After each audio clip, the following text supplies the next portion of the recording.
Hello, Mr. Gramegna. Today we are here at the cross-border fair, and you, as the Director General of the Chamber of Commerce, you were born in Esch-sur-Alzette, and there you lived during your childhood and your youth. So, and Esch-sur-Alzette is one of the many villages and cities that is located just next to the border. So in what sense, what role did the national border play for you? It's an interesting and important question. When you were born in a town that is a few meters away from the other country, your perception of what borders, frontiers can be is quite different. As a matter of fact, even today I live in Esch. If I do my jogging and I lose my way, I will be out of the country. So crossing borders has been something very usual for me and something very natural.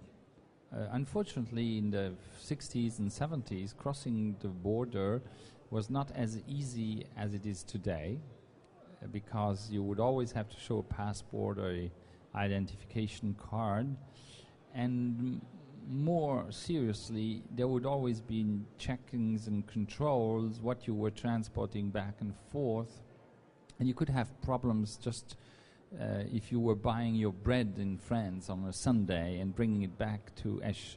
So it always appeared to me that this was ridiculous and that we should get away with these borders. Unfortunately, with the Schengen Agreement, Europe has managed to get away from the controls on the site of the border, and we have now a passport-free Europe thanks to the Schengen Agreement. And as someone who's born at the border, I'm very pleased about that.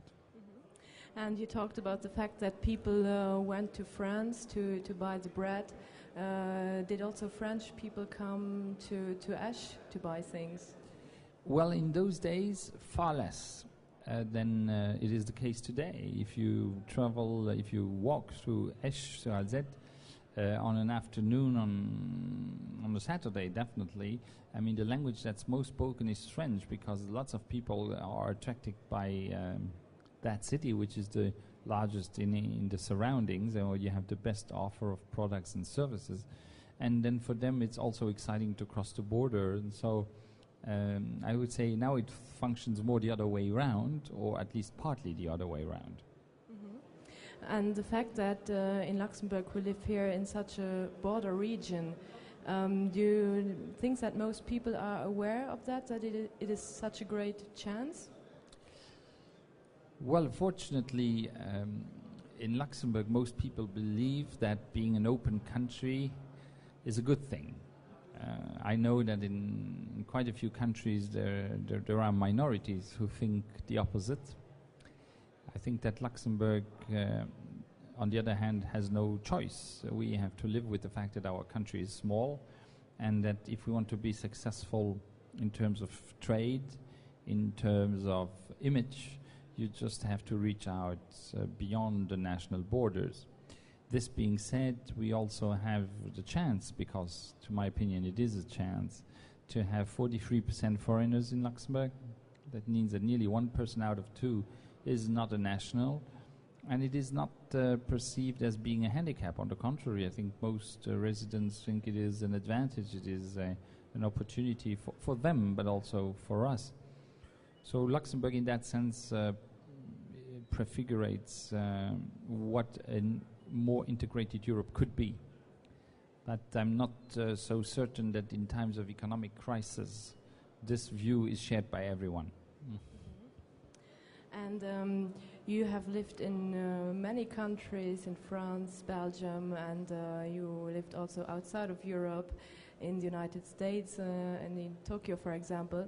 So can you say that there is a typical European way of making business or a typical American way? This is a tough question, and there are many things that could be said about it. First of all, I think for Americans as well as for Asians and Japanese people, the ones I know best because I spent 6 years of my life in Japan, they do not still see Europe as a unity, as a union. Many people in Japan would tell you we like the German efficiency, or we like the Italian landscapes, or we like the French food. Unfortunately, in a way, because that's the diversity of Europe. So their view is not a common one, and they still make the distinction, and probably rightly so. And if I speak about Japan, I think they are quite impressed by what the German economy can achieve, how productive they are, how disciplined they are. At the same time, they are impressed how southern countries are pleasant and hospitable. So I think it is too much of a simplification to look at it with a satellite and think there are just one or two features. And as a matter of fact, having lived in the United States and in Japan, I think it's one of the great wealths of Europe to have such diversity. We should be proud of that. We should make the best out of it. And we should not want to become uniform. Even we Luxembourgers pride ourselves of speaking so many languages and being a little bit French, a little bit Germans, and a little bit Belgians. And then now on top of it, a little bit Italian and a little bit Portuguese with all the immigration. So I don't think we should look at it as a goal to be all only Europeans. I mean, the diversity adds a dimension that we should be proud of, but it should not deter us to work towards a better integration of our countries in the interest of the future of Europe.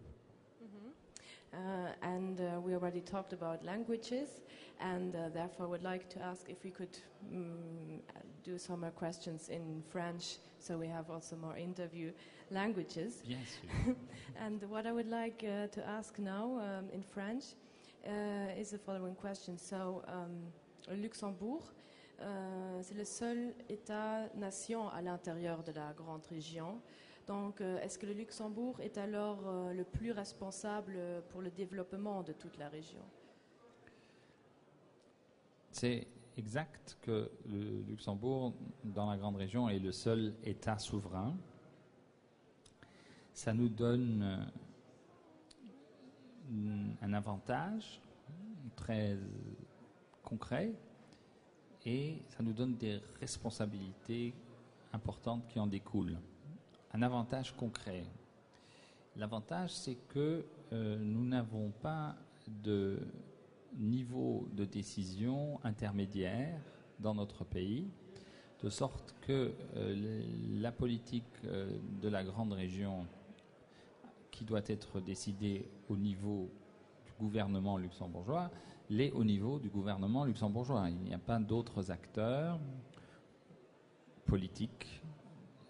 Il y a certes des acteurs économiques et sociaux, les entreprises, les chambres de commerce, les chambres de métiers, les chambres de salariés, bien sûr, mais le Conseil économique et social. Donc il y a toute une série d'acteurs, mais on connaît bien les acteurs. Et il n'y a pas plusieurs niveaux de décision, donc ça facilite les choses. Et dans notre pays, d'ailleurs, c'est le Premier ministre lui-même qui est en charge et qui suit le sommet de la grande région. Et c'est une bonne chose. Et on a un ministre en charge qui est M. Halsdorf. C'est plus difficile dans les régions qui nous sont nos partenaires puisqu'elles ne sont pas souveraines à 100%. Elles ont certaines compétences, mais elles ne les ont pas toutes. Donc les prises de décision chez nos partenaires sont plus difficiles. Donc ça, c'est un avantage. Mais donc, comme je disais, c'est aussi une responsabilité. La responsabilité vient du fait qu'on est certes un État souverain et aussi du fait qu'on est vraiment au cœur de cette grande région, géographiquement parlant, Et c'est donc aussi à nous de donner des impulsions. Je pense que dans le passé, le Luxembourg l'a fait à plusieurs reprises. Et je pense que aussi actuellement, notre pays est tout à fait disposé à jouer ce rôle moteur. Et je dirais que le salon GR Business Days que nous organisons en ce moment est un très bon exemple de ce rôle moteur que veut jouer notre pays, puisque c'est la première édition de ce salon, avec finalement une participation intéressante en nombre et en qualité, qui montre que le Luxembourg prend ce rôle d'animateur et de moteur de la grande région au sérieux. Et quand est née l'idée pour organiser cette foire transfrontalière ? L'idée est née il y a un peu plus d'une année de la reconnaissance que le grand public, les médias et même les acteurs économiques ont tendance à se concentrer dans l'analyse de la grande région sur le flux des frontaliers. Flux réel, important, 150 000 frontaliers qui traversent la frontière tous les jours vers le Luxembourg. Il y a d'ailleurs, je le signale, des frontaliers entre la France et l'Allemagne, entre la France et la Wallonie, mais le gros, c'est effectivement vers le Luxembourg. Et ce n'est qu'une partie de la réalité. Et ce flux de main-d'œuvre contribue à la richesse du Luxembourg et de la grande région, des deux côtés d'ailleurs, puisque ceux qui gagnent leur vie ici tirent avantage des salaires intéressants qui sont payés dans notre pays, salaires qui est après en grande partie dépensés dans leur région d'origine. Et le Luxembourg en tire bien sûr grand avantage, puisque sans les frontaliers, je me demande comment on ferait avancer notre économie, qui donc dépend pour un tiers en termes de ressources humaines de cette population qui s'intègre très facilement. Donc nous avons voulu mettre le projecteur sur une autre dimension de la grande région, qui est sa capacité d'innover et sa capacité d'exporter. Et c'est la raison pour laquelle nous avons voulu donc braquer les projecteurs sur les entreprises, les acteurs de la vie économique, et montrer comment les entreprises petites et moyennes, autant que les grandes, participent au tissu productif. Et aussi, nous avons voulu créer une plateforme, un endroit où ces PME peuvent se rencontrer et nouer des alliances, des partenariats qui, sans cela, n'auraient peut-être pas eu lieu. Et je dois dire que nous avons réussi à rassembler 160 entreprises exposantes. C'est pour une première édition déjà un très bon résultat. Et 36 parmi elles sont des start-ups, des nouvelles entreprises dans des secteurs innovants. Donc je pense qu'en tout cas, de prime abord, nous avons réussi à susciter l'intérêt que nous avions vu un peu comme ça, de manière... comment dirais-je, d'une manière un peu inexpérimentale, de manière intellectuelle, et puis finalement ce salon c'est la mise en pratique de ces idées. Et au Luxembourg, est-ce qu'il y a assez de start-up, ou surtout chez les Luxembourgeois, parce que très souvent les postes auprès de l'État sont encore très recherchés? Vous savez, l'entrepreneur ne se pose pas la question de la nationalité de ses salariés, ou en tout cas très rarement. Ce que demande l'entrepreneur, c'est que la personne qu'il veut recruter soit compétente. Donc la clé, c'est le savoir-faire et la compétence des gens. Et c'est la raison pour laquelle nous avons réussi à attirer autant d'étrangers au Luxembourg en tant que résidents, et puis émigrés, et autant de frontaliers. Ceci étant dit, nous avons un pays, le Luxembourg, avec une langue nationale qui est la nôtre, et il est bon d'avoir de l'interaction entre les deux, et il est aussi bon d'avoir des résidents, indépendamment de leur nationalité, qui aient des projets innovateurs, et nous en avons beaucoup aujourd'hui ici à la foire. Et on a parlé beaucoup des frontières, et votre propre famille a également traversé les frontières parce que vous êtes d'origine italienne. Et à après cette interview, je vais interviewer une personne de la Chambre Camera di Commercio italiana. Et alors, est-ce que on pourrait peut-être dire en quelques mots en italien quel est le ruolo dei commercianti italiani a Lussemburgo?